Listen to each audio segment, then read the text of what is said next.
اللہ کے حق کے فوراً بعد والدین کے حق کا ذکر ہے۔ سورہ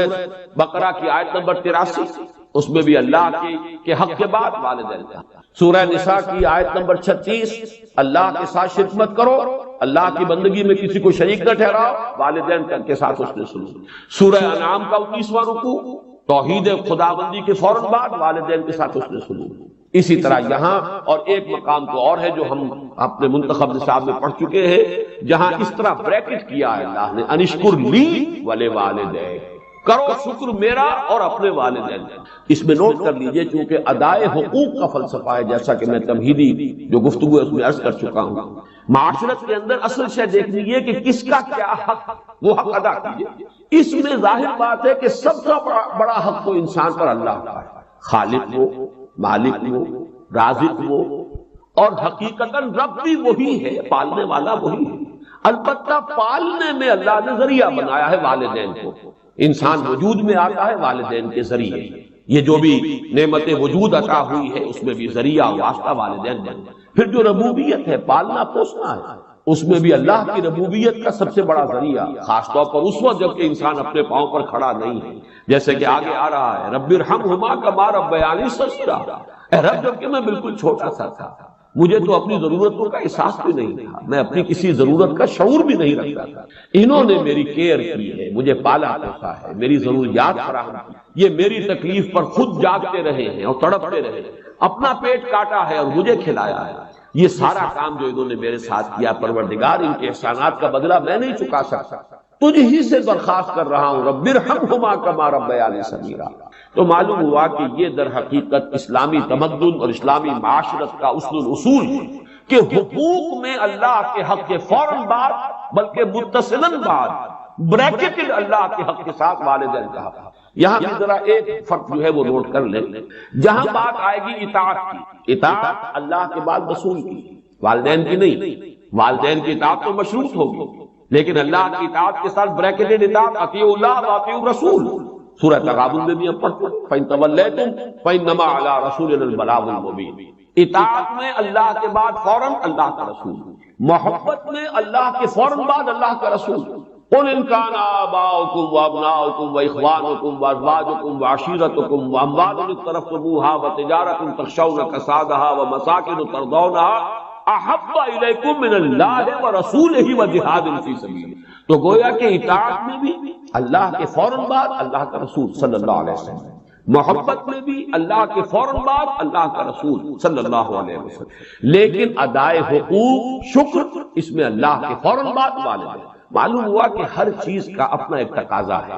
ہر مضمون میں اپنی ایک ترتیب علیحدہ ہو جائے گی۔ جہاں بات ارکان اسلام کی ہوگی، ارکان اسلام میں کلمہ شہادت کے فوراً بعد نماز کا ذکر آئے گا، لیکن جہاں حقیقت ایمان کا تذکرہ ہوگا، ایمان کے فوراً بعد جہاد کا ذکر آئے گا۔ ہر شے میں اپنے مضمون کے اعتبار سے ترتیب ہے وہ بدل جائے گا۔ تو یہاں نوٹ کیجئے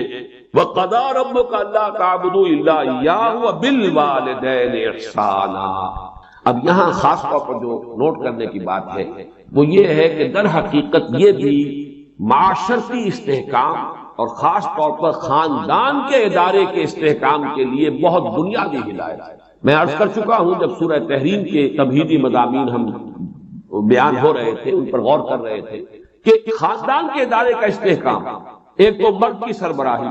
الرجال قوامون علی النساء، یہ ایک مثبت حکم ہے، مثبت ہدایت ہے، اس لیے کہ اگر برابر کے دو سربراہ ہو جائیں گے تو وہاں فساد ہوگا، بدنسبی۔ مرد کی قوامیت، اس کی سربراہی، اس کی حاکمیت۔ نمبر دو، والدین کے ساتھ حسن سلوک۔ یہ جو تصور آج کی دنیا میں ہو چکا ہے اور جو خاندانی نظام کی چولیں ڈھیلی ہوئی ہیں، اس کا اصل سبب یہ ہے کہ والدین بھی اولاد کو اپنی لائبلٹی سمجھتے ہیں اور پھر اولاد بھی والدین کو اپنی لائبلٹی سمجھتے، ایسٹ نہیں سمجھتے، بلکہ یہ کہ ایک طرح کا بوجھ۔ خاص طور پر والدین بوڑھے ہو گئے، اب ان کی دیکھ بھال ہے، ان کی ضرورتیں پوری کرنی ہے، ان کے لیے ادب نہیں ہے، ان سے محبت نہیں رہی مغربی معاشرے کے اندر، اس کے خاندان کے نظام میں اس طرح اس کی چولیں جو ہے ڈھیلی ہو چکی ہیں۔ اولڈ ہاؤسز بنا دیجئے، اب وہاں پر ان کو ڈال دیجئے، اب ہمارے معمولات میں خامخواہ خلل پڑتا ہے، ہماری پرائیویسی میں خامخواہ یہ دخیل ہوتے ہیں۔ یہ جو کیفیت ہو چکی ہے در حقیقت یہ بھی گویا کہ اس معاشرے کے فساد اور تمدن کی جڑ کاٹ دینے والا۔ لہذا قرآن مجید نے، جیسا کہ میں اس سے پہلے عرض کر چکا ہوں کہ جیسے یہ ہال ہے، اس کی لمبائی، چوڑائی، اونچائی، یہ 3 ڈائمنشنز ہیں، اسی طریقے سے خاندان کے ادارے کی پہلی ڈائمنشن رشتہ ازدواج ہے، ایک مرد اور ایک عورت کے مابین۔ یہاں سے تو خاندان کی بنیاد پڑی۔ اس کے استحکام کے لیے الرجال قوامون علی النساء، مرد جو ہے قوام ہے عورتوں پر۔ پھر جب ان کے ہاں اولاد ہوئی، اب سیکنڈ ڈائمنشن ایڈ ہو گئی، اب والدین اور اولاد کا رشتہ ہے۔ یہ رشتہ مستحکم ہو، اس رشتے کے ضمن میں ہم وہ مثبت اور منفی دونوں پہلو دیکھ چکے ہیں جو ہمارے اس منتخب نصاب میں آ چکے ہیں۔ سورہ تغابن میں والدین کو ہدایت کی گئی، ان من ازواجکم واولادکم عدو لکم فاحذروہ انما اموالکم واولادکم فتنہ۔ ایک طرف تو خود محتاط رہو ان کی محبت کی وجہ سے، کہیں تم اپنی عاقبت برباد نہ کر بیٹھو۔ ان کے لیے جو بھی کرنا ہے اچھے سے اچھا کرو، لیکن حلال کے دائرے کے اندر، اللہ کے حقوق کو، اللہ کی حدود کو قائم رکھو۔ دوسری طرف مثبت حکم دیا گیا، یا ایھا الذین آمنوا قوا انفسکم واہلیکم نارا، اہل ایمان اپنے گھر والوں کو، اہل و عیال کو، اپنے آپ کو بھی، اپنے اہل و عیال کو بھی آگ سے بچاؤ۔ یہ تمہارا مثبت فرض ہے، یہ تمہاری مثبت ذمہ داری ہے۔ تمہیں یہ فرض ادا کرنا ہے کہ ان کو اچھی ان کی تربیت ہو، ان کو اللہ کی طرف، اللہ کے دین کی طرف ان کو رغبت دلاؤ، تاکہ ان کی عاقبت سنورے اور وہ آخرت میں جہنم کے عذاب سے بچ سکے۔ اب یہاں جو ہے در حقیقت یہ دوسری ڈائمنشن آ رہی ہے کہ اگر والدین کا ادب، ان کا احترام معاشرے کے اندر یہ قدر موجود ہو، تو پھر والدین بھی اپنے آپ کو پورے طور پر انویسٹ کر دیں گے اولاد کے اندر۔ لیکن اگر عام طور پر یہ نظر آ رہا ہو کہ اولاد تو والدین کی پرواہ نہیں کرتی، تو والدین بھی پھر فکر کریں گے، اپنی کمائی میں سے کچھ بچا کر رکھیں، اپنے مستقبل کے لیے کچھ اہتمام کریں، وہ اپنے آپ کو پورے طور پر انویسٹ کرنے کے لیے تیار نہیں ہوں گے۔ اور جیسا کہ آج کل آپ مغرب میں دیکھ رہے ہیں، خاص عمر ہوئی ہے، لڑکے کو بھی گھر سے نکال دیا، جاؤ کھاؤ پیو کماؤ، یہاں تک کہ لڑکیوں کو نکال دیا، جاؤ اپنے پاؤں پر کھڑے۔ اس لیے کہ اب ہمیں جو کچھ کمانا ہے وہ اپنے مستقبل کے لیے، اپنے بڑھاپے کے لیے، اپنا بڑھاپا انشور کرنا ہے، ہمیں اس کے لیے آسائشوں کا اہتمام کرنا ہے۔ ہم تمہیں اب اپنی لائبلٹی نہیں سمجھ سکتے۔ اللہ کا فضل و کرم ہے کہ ہمارے مشرقی معاشرے میں ابھی تک وہ اقدار موجود ہے کہ والدین بھی اپنے آپ کو بالکل لیا انویسٹ کرتے ہیں اولاد میں، اعتماد کرتے ہیں، اس لیے کہ اولاد بھی بالعموم یہ شکل ابھی ہمارے معاشرے میں موجود ہے کہ بڑھاپے میں والدین کے وہ کا سہارا بنتے ہیں، ان کے لیے، ان کی خدمت کرنے کے لیے اپنی امکانی حد تک قبر بستہ رہتے ہیں۔ تو یہ بھی در حقیقت باہمی اعتماد، خاندان کے ادارے کے استحکام کا ایک بہت بڑا ذریعہ، وہ بات ہے جو یہاں تفصیل سے آ رہی ہے۔ وَقَضَىٰ رَبُّكَ أَلَّا تَعْبُدُوا إِلَّا إِيَّاهُ وَبِالْوَالِدَيْنِ إِحْسَانًا، والدین کے ساتھ حسن سلوک۔ اور اس مقام پر، اس مضمون پر، یہ مقام ضربۂ سلام ہے قرآن مجید، جتنی تاکید یہاں آئی ہے اور جتنے اسلوب کے ساتھ اس کو بیان کیا گیا ہے یہاں، واقعہ یہ ہے کہ یہ ضربۂ سلام چوٹی ہے قرآن مجید کی اس موضوع میں۔ اِمَّا يَبْلُغَنَّ عِندَكَ الْكِبَرَ أَحَدُهُمَا أَوْ كِلَاهُمَا، اگر پہنچ ہی جائیں تمہارے پاس کبر، بڑی عمر کو، بڑھاپے کو، احدہما ان دونوں میں سے کوئی ایک، او کلاہما یا وہ دونوں، فقل فلا تقل لہما اف، تو انہیں اف تک مت کہو۔ یہ اف کیا شے ہے؟ اف عربی زبان میں کہتے ہیں قابل نفرت شے ہے، جس سے گھن آتی ہے، جیسے کہیں کوئی غلاظت ہے یا کہیں پر کوئی یہ ناخن تراشے گئے ہیں وہ کہیں پڑے ہوئے ہیں، ان سے جن سے انسان کو کچھ گھن سی آتی ہے۔ یہ ہے لفظ، اس کا مادہ جو ہے حمزہ اور فا، اس کا مادہ یہ ہے۔ تو اف کہنا جو ہے در حقیقت کچھ نفرت کا، استحقار کا انداز۔ فلا تقل لہما اف، تو انہیں اف تک مت کہو۔ قرآن مجید میں یہ لفظ آیا ہے، ایک تو یہ کہ حضرت ابراہیم علیہ السلام نے کہا تھا اف لکم وما تعبدون، بڑی نفرت اور حقارت کے ساتھ اپنی قوم سے خطاب کر کے کہا تھا تمہارے لیے اور تمہارے معبودوں کے لیے اف ہے، تم پر بھی اور تمہارے معبودوں پر بھی، یعنی یہ کہ میں ان سب سے بری ہوں اور میرا ان سے کوئی کسی قسم کا کوئی تعلق نہیں۔ انی وجہت وجہی للذی فطر السماوات والارض حنیفا وما انا من المشرکین۔ اور یہی لفظ ایک مرتبہ آیا ہے سورہ احقاف کی آیت نمبر 17 میں کہ جو ناخلف اولاد ہوتی ہے وہ اپنے والدین سے جس طریقے سے مخاطب ہوتی ہے، اف لکما اتعداننی، کیا آپ ڈھکوسنے کی باتیں کر رہے ہیں؟ کیا مجھے بتا رہے ہیں کہ میں جب مر جاؤں گا اور مٹی ہو کر مٹی میں مل جاؤں گا پھر مجھے اٹھا لیا جائے گا؟ تو وہاں بھی لفظ اف آیا۔ تو یہاں نوٹ کیجئے فلا تقل لهما اف، انہیں اف تک کسی معاملے میں کہیں انہیں یہ احساس، اس کا اصل مفہوم سمجھیے، ان کے احساسات مجروح نہ ہو جائیں، یہ ہمیں کوئی اپنے اوپر بوجھ سمجھ رہے ہیں، یا یہ کہ ہم سے کسی درجے میں کوئی نفرت کر رہے ہیں، ہمیں اب کوئی بنظر استحقار دیکھ رہے ہیں، اولاد کی طرف سے یہ طرز عمل والدین کے لیے ظاہر بات ہے کہ نہایت ان کے جذبات کو مجروح کرنے والا ہوگا۔ فلا تقل لهما اف ولا تنهرهما، جھڑکو مت، یہ آگے بات مزید واضح ہو جائے گی۔ کبھی ایسا ہوتا ہے کہ بڑی عمر کو والدین پہنچ گئے ہیں، تو جیسے خود قرآن مجید میں سورہ حج میں بیان کیا گیا ارذل العمر، ایک بڑی عمر ایسی بھی ہوتی ہے کہ وہ جس کو ارذل عمر کہا گیا ہے، اور اس میں کہ لا یعلم من بعد علم شیئا،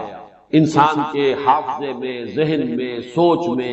وہ ترقی معکوس شروع ہو جاتی ہے، بلکہ یہ کہ بچپن کی سی کچھ باتیں جو ہیں وہ عود کر آتی ہیں، لوٹ کر آ جاتی ہیں، وہی عادتیں، وہی خواہشات۔ اس ظاہر بات ہے کہ اس وقت والدین کی ہر بات نہیں مانی جا سکتی، ان کی کسی فرمائش کو رد بھی کر دینا پڑے گا، لیکن لا تنہر، جھڑکو مت، بات جو ہے وقل لہما قولا کریما، بات کرو ان کے ساتھ نرمی کے ساتھ، ادب کے ساتھ، شائستگی کے ساتھ۔ کسی فرمائش کو اگر رد بھی کر دینا ہے تو جھڑکنے کے انداز میں نہیں، ڈانٹنے اور ڈپٹنے کے انداز میں نہیں۔ ولا تنہرہما وقل لہما قولا کریما، اور ان سے بات کیا کرو، گفتگو کرو، ان کے سے مخاطب ہو تو بڑے ادب کے ساتھ، نرمی کے ساتھ، شائستگی کے ساتھ، تہذیب کے ساتھ، ان کے مقام اور مرتبے کو ملحوظ رکھیں۔ واخفض لهما جناح الذل من الرحمہ، دیکھیے یہاں کتنے مختلف اسلوبوں سے بات لائی جا رہی ہے، ایک ہی بات ہے لیکن تکرار کے ساتھ، اعادے کے ساتھ اس کو لایا جا رہا ہے تاکہ اور بات واضح ہو جائے۔ واخفض لهما جناح الذل، اور اپنے بازوؤں کو جھکا کر رکھا کرو ان کے سامنے، جناح الذل من الرحمہ۔ اب ذل بھی کہتے ہیں کسی کے سامنے پست ہو جانا، کسی کے سامنے اپنے آپ کو بچھا دینا۔ پھر رحمت اور شفقت، یہ جو کیفیت ہے جذبات کے اندر، ان کے سامنے یہ رہو، تمہاری روش یہ ہو، تمہارا انداز یہ ہو، جیسے لفظ قنوت ہے، قانتین اور قانتات، اللہ کے فرما بردار۔ کھڑے ہونے میں بھی ایک انداز ہوتا ہے، ایک کسی کے سامنے آپ سینہ تان کر کھڑے ہیں، ایک کسی کے سامنے آپ پر جھکے ہوئے، اپنے شانوں کو جھکایا ہوا ہے، ہلکا سا خف آیا ہوا ہے۔ یہ انداز جو ہے کھڑے ہونے کے فرق میں بھی انسان کی جو باطنی کیفیات اور احساسات ہیں ان کا پورا انعکاس ہو جاتا ہے۔ اسی طریقے سے واخفض لهما جناح الذل من الرحمہ، یہی لفظ آیا ہے سورہ حجر میں حضور کے لیے، حضور سے فرمایا گیا واخفض جناحک للمؤمنین، اے نبی آپ اہل ایمان کے حق میں شفقت و رحمت کے ساتھ اپنے کندھوں کو، اپنے بازوؤں کو جھکا کر رکھیں۔ اور اس میں گویا کہ ایک تصویر لفظی ہے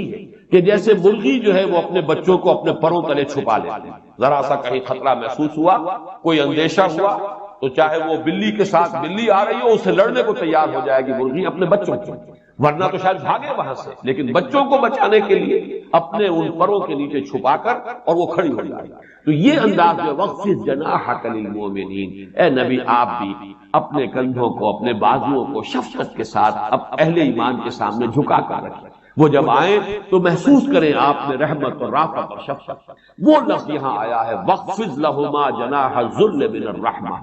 یہ انداز اختیار کرو ان دونوں کے سامنے کہ اپنے بازوؤں کو، اپنے شانوں کو، اپنے کندھوں کو جھکا کر رکھو، من الرحمہ، نیاز مندی کے ساتھ، رحمت اور شفقت کے ساتھ۔ وقل رب ارحمہما کما ربیانی صغیرا، اور یہ جان لو کہ تم کتنی بھی کوشش کر لو اپنے والدین کا حق ادا نہیں کر سکتے۔ اللہ سے دعا، اللہ سے مانگو، وقل رب ارحمہما، کہو اے رب میرے ان پر رحم فرمائیو، کما ربیانی صغیرا،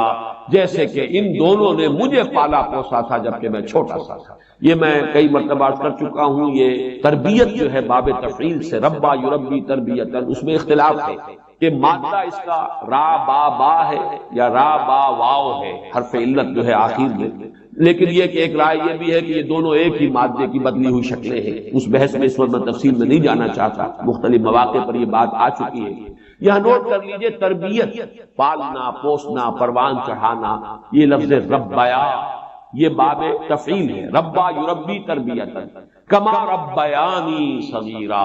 اے رب میرے جیسے انہوں نے مجھے پالا پوسا، میری تکلیف پر تڑپتے رہے، بیمار میں تھا جاگتے یہ رہے، اپنا پیٹ کاٹا مجھے کھلایا، اپنی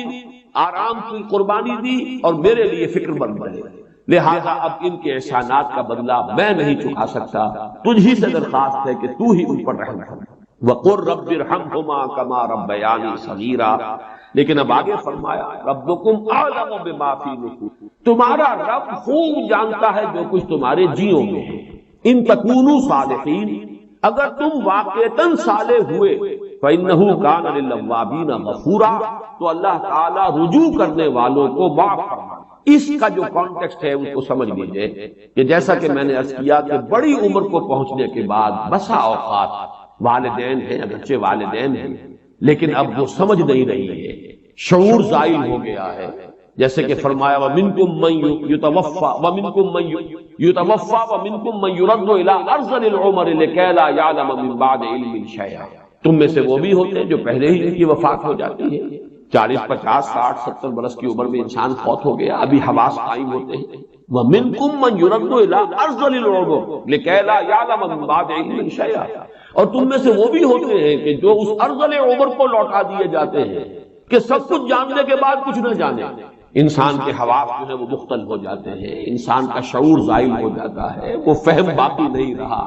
بچوں کی سی عادتیں، بچوں کی سی خواہشیں، بچوں کی سی فرمائشیں جو ہے وہ ہو رہی ہیں۔ اب ظاہر بات ہے اس سطح پر آ کر کوئی کتنا ہی صالح ہو بیٹا یا بیٹی، وہ اپنے والدین کی ہر فرمائش کو تو پورا نہیں کر سکتا، کہیں نہ کہیں تو رد کرنا پڑے گا، کہیں نہ کہیں تو فل سٹاپ لگانا ہوگا، کہیں تو انکار کرنا پڑے گا، اور کسی وقت ہو سکتا ہے کہ کوئی سخت انداز بھی اختیار کرنا پڑے۔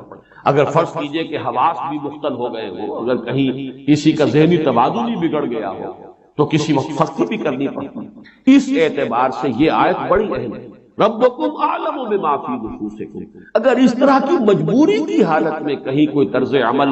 اس طرز عمل کے منافی اختیار کرنا پڑ جائے کہ جس کا اوپر تذکرہ ہوا، مطلوب طرز عمل تو وہی ہے، وہ طرز عمل کیا ہے؟ فلا تقل لهما اف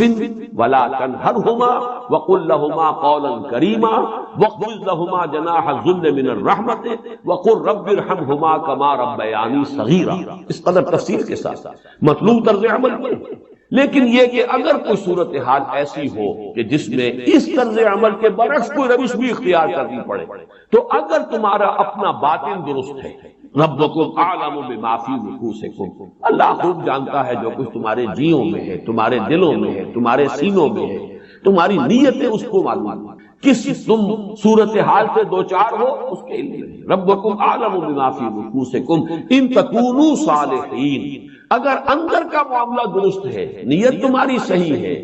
اندر سے تمہارا جو باطنی رویہ ہے وہ غلط نہیں ہوا ہے، اس میں ادب موجود ہے، احترام موجود ہے، والدین کے لیے محبت اور شفقت اور رحمت کے جو مطلوبہ جذبات ہیں موجود ہیں،